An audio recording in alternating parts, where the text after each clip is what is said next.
पाकिस्तान के अंदर से भी काफी खबरें आ गई हैं, लेकिन सबसे पहले जो इंटरनेशनल फ्रंट पे हो रहा है वो मैं आपके सामने रखता हूं, खास तौर पे जंग के हालात। इसमें डोनाल्ड ट्रंप ने एक अजीबोगरीब स्टेटमेंट दे दिया, बल्कि ये कहें कि बोंगी मार दी। डोनाल्ड ट्रंप ने कहा है कि अगर हमला ना करते हम ईरान के ऊपर तो अगले 2 हफ्तों में ईरान एटमी हथियार बना लेता। अब ये स्टेटमेंट डोनाल्ड ट्रंप ने दे दिया। अमेरिका के अंदर लोग कह रहे हैं, पूरी दुनिया में लोग कह रहे हैं कि आयतुल्लाह खामनई शहीद जो है उन्होंने फतवा दे रखा था कि ईरान एटमी धमाका नहीं करेगा, और उनकी जिंदगी में तो ये होना नहीं था। तो वो फतवा देने वाले को तो शहीद कर दिया, और अब वो एटमी धमाका कर भी सकते हैं, कोई पता नहीं है। और दूसरा, गुज़िश्ता साल 2025 में जून के महीने में अमेरिका ने B-52 बॉम्बर्स इस्तेमाल किए थे ईरान में, जो 200-300 मीटर तक नीचे जाके मारते हैं उनके बम, जमीन को फाड़ के अंदर जाते हैं। अब वो उन्होंने बम इस्तेमाल किए थे और ईरान की जो मिसाइल साइट्स हैं वहां पे बम्बारमेंट की थी। और उस वक्त डोनाल्ड ट्रंप ने ये ऐलान किया था कि अब ईरान एटमी धमाका नहीं कर सके, हमने उनको बहुत पीछे धकेल दिया, वो कभी भी एटमी धमाका नहीं कर सकेंगे। ये डोनाल्ड ट्रंप ने उस वक्त कहा था। तो उस वक्त जो कार्रवाई की थी वो भी एक फेस सेविंग थी, वो मैं आपको बता देता हूं। उसमें भी ईरान का कोई नुकसान नहीं हुआ था, ना अमेरिका का कोई नुकसान हुआ था। बल्कि इस्राएली हमले के बाद जब ईरान ने वापस हमला किया तो फेस सेविंग के लिए अमेरिका बीच में आया, और अमेरिका को निकलने के लिए फेस सेविंग कुछ दोस्त ममालिक ने लेकर दी थी। तो इससे अमेरिका को कुछ नहीं मिला था, लेकिन डोनाल्ड ट्रंप ने तब भी झूठ बोल दिया था। और अब ये कह रहे हैं कि ईरान 2 हफ्तों के अंदर एटमी हथियार बना लेता अगर हम ये हमला ना करते तो। कभी एक स्टेटमेंट, कभी दूसरा, कभी तीसरा। अमेरिका के अंदर से जो लोग ब्रीफिंग लेकर निकल रहे हैं ना, जिनको इदारे ब्रीफिंग दे रहे हैं, अमरीकी हुकाम जिनको ब्रीफिंग दे रहे हैं, वो सेनेटर्स भी या कांग्रेसमैन बाहर आके वो कहते हैं जी हमें कोई समझ नहीं आ रही, हमें ये समझा ही नहीं पा रहे कि ये हमला इन्होंने किया क्यों। इनके पास कोई एक प्रॉपर वजह नहीं है ये हमला करने की, और ये कोई जवाब फराहम नहीं कर पा रहे कि अब ये इन्होंने करना क्या है, और ना कोई आगे का प्लान है कि इन्होंने जाना किधर है। तो एक तो ये है। दूसरा, देखिए, ईरान ने एक धमकी लगाई है। मैं बार बार चेन ऑफ कमांड की बात कर रहा हूं कि अमेरिका और इसराइल ये कोशिश करेंगे कि ईरान की चेन ऑफ कमांड को तोड़ा जाए। अगर वो उसको तोड़ने में कामयाब हो जाते हैं तो फिर एक बिखरी हुई फौज लड़ाई नहीं लड़ सकती। लेकिन ईरान ने खबरदार किया। उन्होंने कहा जी कि अगर आपने ईरान के अंदर रजीम तब्दील करने की कोशिश की तो उसके बाद जो हम हमला करेंगे वो हम किसी और जगह पे नहीं करेंगे, बल्कि जो इसराइल की एटॉमिक साइट्स हैं वहां पे अटैक करेंगे। जो जौहरी तनसीबात या जौहरी साइट्स जिन्हें आप कहते हैं, जौहरी मराकज के ऊपर अटैक कर देंगे। और ये बड़ी खौफनाक धमकी है। यानी वो कहते हैं कि अगर ईरान के अंदर आपने रजीम तब्दील करने की कोशिश की तो जो एटॉमिक साइट्स हैं इसराइल की, उस पर अटैक करेंगे। उस पर तो फिर इसराइल के बाद बचेगा ही कुछ नहीं। पूरे रीजन के अंदर एक ताबकारी पैदा हो जाएगी और बहुत बड़ा मसला जन्म ले लेगा। अब चीन ने सालसी के लिए, हालात क्योंकि खराब हो रहे हैं, तो चाइना ने बात की है सऊदी अरब से, कतर से, बाकी मुल्कों से, ईरान के साथ भी उन्होंने बात की। तो चाइना अपना एक सालसी के लिए नुमाइंदा मिडिल ईस्ट में भिजवा रहा है ताकि सालसी की जाए और किसी तरह इस जंग को रोका जाए। सालसी इस बात पे भी हो जाए ना कि कम से कम ये लोग आपस में नहीं लड़ेंगे। अगर अमेरिका और इसराइल लड़ता है तो ईरान उसको जवाब दे सकता है, उनके अड्डों पे मार सकता है, लेकिन कम से कम अरब ममालिक और ईरान की आपस में लड़ाई नहीं होना चाहिए। ये चाइना की भी प्रायोरिटी है, ये ईरान की भी प्रायोरिटी है, और यही अरब हुक्मरान भी चाहते हैं। अब तक तो ऐसा है। अमेरिका इस लड़ाई को खींच के ना एक और तरफ लेकर जा रहा है। एक बात आप ज़हन में रखें कि ईरान ने यह बताया कि ना उन्होंने तुर्की के ऊपर अटैक किया, जो तुर्की के ऊपर एक हमला हुआ वो ईरान ने नहीं किया। ईरान ने यह बताया कि अजरबैजान के ऊपर एक अभी जाके एक ड्रोन गिरा है, कुछ लोग मिसाइल कह रहे हैं, और वो जो गिरा जाके वो एक एयरबेस के एरिया में गिरा। कुछ इतलात ये भी है कि वो इसराइली कोई अड्डा था, वहां पे इसराइल के कोई एसेट से।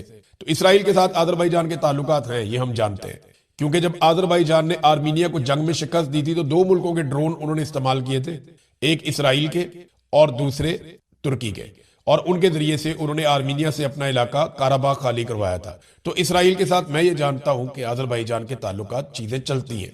वो उनको कुछ पेट्रोलियम भी सप्लाई करते हैं अजरबैजान, क्योंकि गैस और पेट्रोलियम वहां पे है, तो वो पाइपलाइन के जरिए से तुर्की तक जाता है और वहां से आगे वो इसराइल को सप्लाई भी करते हैं। ये बात एक हकीकत है। अच्छा, इसमें जो अजरबैजान पे अटैक हुआ उसमें ईरान ने कहा जी भी हमने नहीं किया। इसके अलावा जो बर्तानिया का साइप्रस के अंदर जो अड्डा है वहां पे जो अटैक हुआ उसको भी ईरान ने कहा ये भी हमने नहीं किया। तो अलग अलग जगहों पे जो अटैक हो रहे हैं, या ये आरामको के ऊपर जो अटैक हुआ, ईरान ने कहा ये भी हमने नहीं किया। जो ऑयल फैसिलिटीज है इनको हम नहीं मार रहे, हम अरब सिविलियंस के ऊपर भी अटैक नहीं कर रहे। बहुत सारे हमले, जब इंक्वायरी होगी तो पता चलेगा कि ये सारे हमले ईरान ने नहीं किए थे, लेकिन ये सारे हमले एक प्लानिंग के तहत किए जा रहे हैं। इसको फॉल्स फ्लैग ऑपरेशन कहते हैं, ताकि इसके जरिए से बहुत सारे मुल्कों को इकट्ठा करके ईरान के साथ लड़वाया जा सके और ईरान को इस रीजन में एक विलन के तौर पे दिखाया जाए कि देखिए ये सबको मार रहा है। हालांकि इस वक्त जो ईरान में हो रहा है उसका आप तसव्वुर भी नहीं कर सकते। बड़ी खौफनाक बमबारी ईरान के अंदर अमेरिका और इसराइल कर रहे हैं। यहां मेरे पास एक खबर है और ये अमेरिकन है माइक एडम्स, ये हेल्थ रेंजर्स हैं। इन्होंने ये दावा किया है कि अमेरिका ईरान में उस किस्म के जंगी जराइम कर रहा है जिस तरह के जंगी जराइम किए गए थे नेतन्याहू की जानिब से गाजा में। जैसे फलस्तीनियों को उन्होंने मारा और मलिया मेट किया, इसी तरह अमेरिका इस वक्त डोनाल्ड ट्रंप का नाम लिया उन्होंने, वो कर रहा है ईरान के अंदर। ईरान में तालीमी इदारे हैं, अस्पताल हैं, सरकारी इदारे हैं, पुलिस के दफातर हैं, हर जगह को मलिया मेट किया जा रहा है और सिविलियंस की कैजुअलिटीज लगातार बढ़ती चली जा रही हैं। 1100 के करीब आम शहरी ईरानी अब तक की इतला के मुताबिक शहीद हो चुके हैं और ये बहुत बड़ी तादाद है। 4-5 दिन की लड़ाई है टोटल।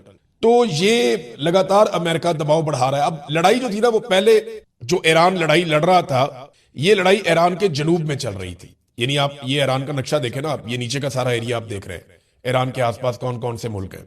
तो पहले ये लड़ाई नीचे जनूब की जानिब से चल रही थी, थोड़ा सा जनूब मगरिब की जानिब भी जाती थी। यानी इस लड़ाई में ईरान का मुकाबला था नीचे उन बेसिस से जो अमेरिका जनूब से ऑपरेट कर रहा था। यानी आप शुरू हो जाए ना नीचे ओमान से, आगे यूएई आ जाता है, कतर आ जाता है, सऊदी अरब आ जाता है, उर्दन आ जाता है, पीछे इसराइल आ जाता है। तो अमेरिका इस रीजन को इस्तेमाल कर रहा था। ईरान का सारा फोकस और लड़ाई यहां पे जनूब में थी, लेकिन अब ये लड़ाई शिफ्ट होकर मगरिब में और शुमाल मगरिब में चली गई। यानी अमेरिका कोशिश कर रहा है कि इसको इराक, इराक से ऊपर तुर्की और तुर्की के बॉर्डर से ऊपर अजरबैजान तक इस लड़ाई को पहुंचा दे।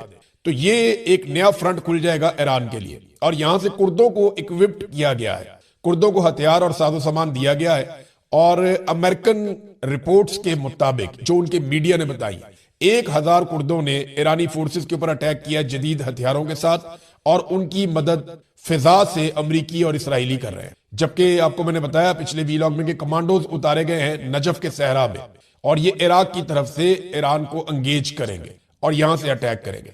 तो मुख्तलिफ एरिया से ईरान को एंगेज किया जा रहा है। अभी जो ईरान का एरिया बाकी बचा है जहां पे अटैक नहीं हो रहा, ये पाकिस्तान, तुर्कमानिस्तान और अफगानिस्तान वाला एरिया।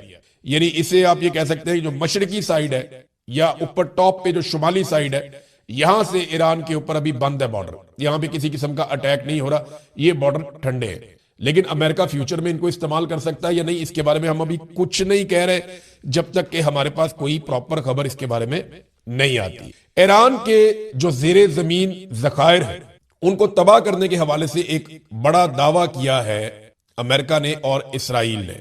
वे कह रहे हैं कि ईरान ने अपने मिसाइल जखीरा जो है उसे महफूज रखने के लिए जमीन के अंदर पूरे पूरे शहर तामीर किए हुए थे, मगर अब हम उन्हें निशाना बना रहे हैं। उनका दावा है कि हमें पता चल गया कि वो कहां कहां हैं और कहां कहां से वो मिसाइल बाहर निकालते हैं, ड्रोन बाहर निकालते हैं। तो वो कहते हैं जैसे ही वो सुरंगों से बाहर आते हैं हम उन्हें फौरन निशाना बनाते हैं। जबकि बंकर बस्टर बम, ये वो बम होते हैं जो बंकर्स को तबाह करते हैं, लेकिन क्योंकि वो जमीन के बहुत गहराई में है तो उनको तबाह नहीं किया जा सकता। तो वो जो सुरंगों के दाखिली और खारजी रस्ते हैं ना, जहां से दाखिल होते हैं निकलते हैं, वो उनको तबाह करने की कोशिश कर रहे हैं, ताकि ईरान जो है वो अमली तौर पे अपने हथियारों को कम से कम इस्तेमाल करे। अब ये जनाब अमेरिका और इसराइल का दावा है कि सैकड़ों मिसाइल और लॉन्चर हमने तबाह कर दिए हैं, जिससे ईरान की वो सलाहियत कमजोर हो रही है जिसके जरिए वो जंग के आगाज में बड़ी तादाद में हमले कर रहा था। अच्छा, ईरान के हमलों के अंदर शिद्दत में कमी आई है। पहले ईरान ने बहुत तेजी से ड्रोन दागे, बहुत तेजी से उसने मिसाइल दागे। अब ईरान जो बात कर रहा है वो मुख्तलिफ है। वो ये कह रहा है कि हम तो पुराने हथियार इस्तेमाल कर रहे थे, हमने तो 3rd और 4th जनरेशन के अभी इस्तेमाल ही नहीं किए हथियार। हमारे जो लेटेस्ट मिसाइल हैं वो तो पड़े हुए हैं, वो तो इस्तेमाल करने। एक मिसाइल के बारे में आपको बताता हूं कि ईरान ने नया मिसाइल एक चलाया है, खुरमशहर, इसी तरह नाम है इसका, और खुरमशहर 4, इसको खैबर भी कहते हैं सादा जुबान में। तो ये 2000 किलोमीटर तक जाता है, बहुत ज्यादा वॉरहेड भी लेकर जा सकता है। ये मिसाइल ईरान ने नया इस्तेमाल किया, इससे पहले उसने इस जंग में इसको इस्तेमाल नहीं किया। ईरान के पास काफी सारे ऐसे मिसाइल हैं जो डॉक्यूमेंट पर मौजूद हैं, यानी रिकॉर्ड का हिस्सा है कि ये मिसाइल इनके पास है, लेकिन वो मिसाइल अभी तक ईरान ने इस्तेमाल नहीं किए इस लड़ाई में। तो क्या ईरान उनको इस्तेमाल करने जा रहा है या करने की कैपेसिटी रखता है? अमेरिका और इसराइल जो है वो ये दावा करते हैं कि नहीं, हमने तो वो एरिया ही बंद कर दिया जहां से मिसाइल इस्तेमाल हो सकते हैं।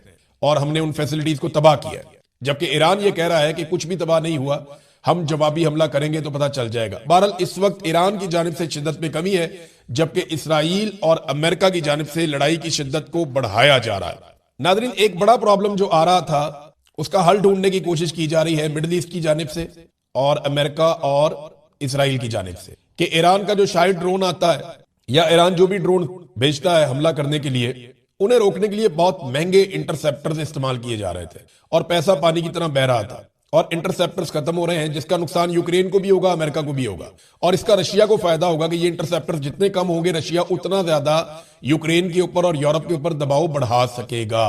तो इन्होंने तो पानी की तरह इंटरसेप्टर्स चलाए हैं यहां मिडिल ईस्ट में, और ईरान ने काफी हद तक डैमेज कर दिया, जखीरा खत्म कर दिया।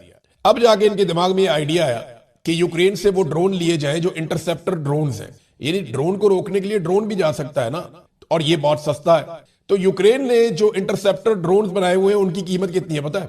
उनकी कीमत है 5,000 तक, यानी $3,000 से $5,000 तक। ईरान का जो ड्रोन है वो $20,000 का है। उसको रोकने के लिए अगर $5,000 का ड्रोन लगता है तो ये तो घाटे का सौदा नहीं है, 1 2 3 ड्रोन भी लग जाए तो कोई मसला नहीं है।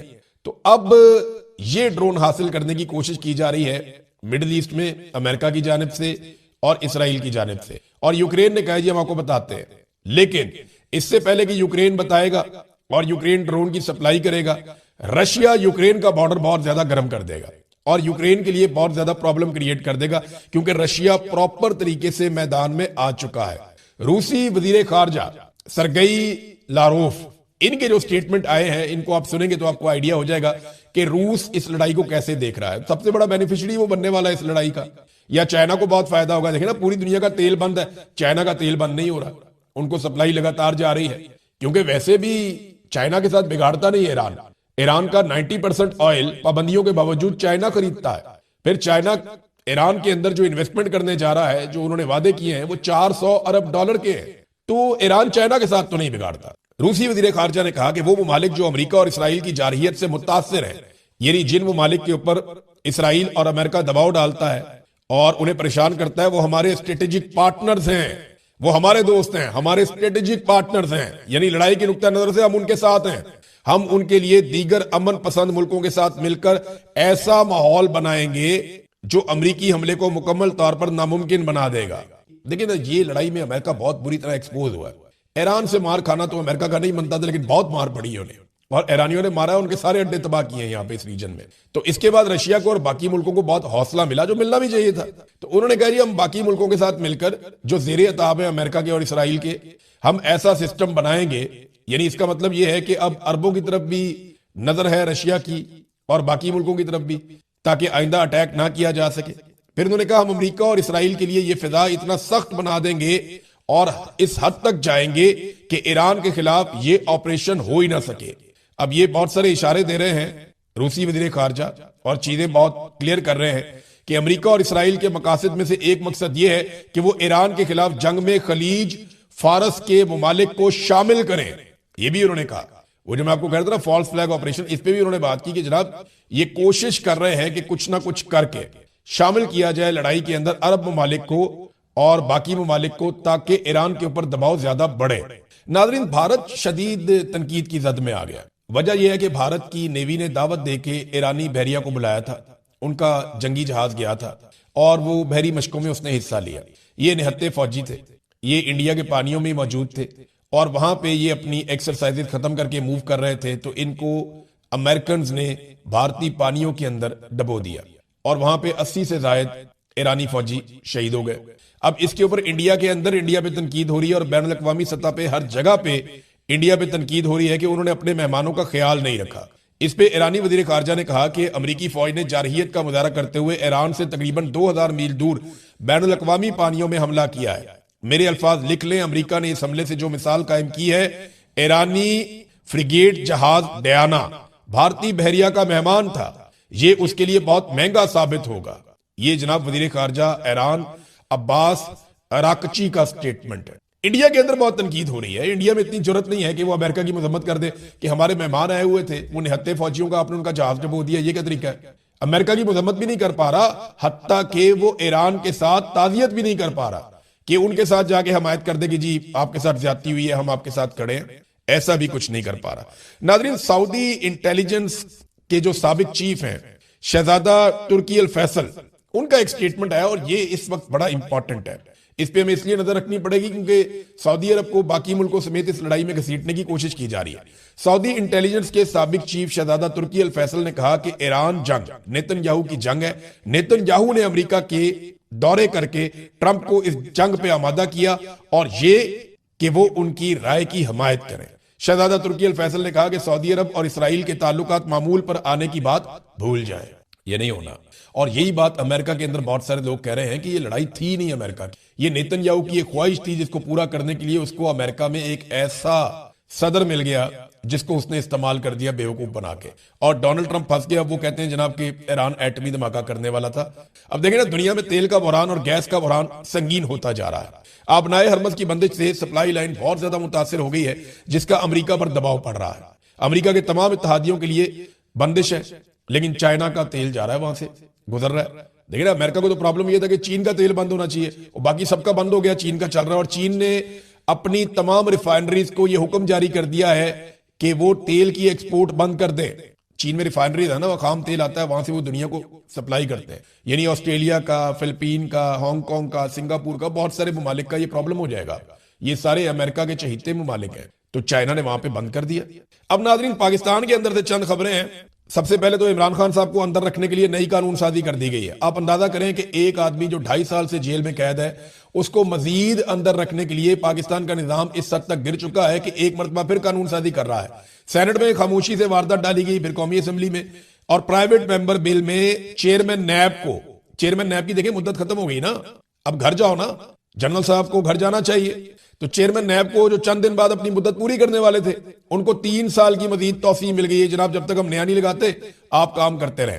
दूसरा, इमरान खान की इस्लामाबाद हाई कोर्ट से अगर जमानत का जो केस है अब सुप्रीम कोर्ट में नहीं आएगा बल्कि आईनी अदालत में जाएगा। ये कार्रवाई क्या डाली गई देखें, नैब कानून में जो नई तरमीम है ना, ये सेनेट से मंजूर की गई है, और तरमीम के बाद अब इमरान खान की 190 मिलियन पाउंड का जो स्कैंडल है या नैब का जो तोशाखाना केस है, इन दोनों में जो हतमी अपील है अब सुप्रीम कोर्ट में नहीं जाएगी बल्कि वो आईनी अदालत में जाएगी, जो आईनी अदालत को कंट्रोल करते हैं ये लोग। और आईनी अदालत के बारे में भी एक चीज यहां पे शर्त रख दी गई है कि आईनी अदालत मुकम्मल शवाहिद का जायजा नहीं लेगी, सिर्फ अपील इस पॉइंट पर सुनेगी कि कहीं ट्रायल में किसी आईनी हक की खिलाफ वर्जी तो नहीं हुई।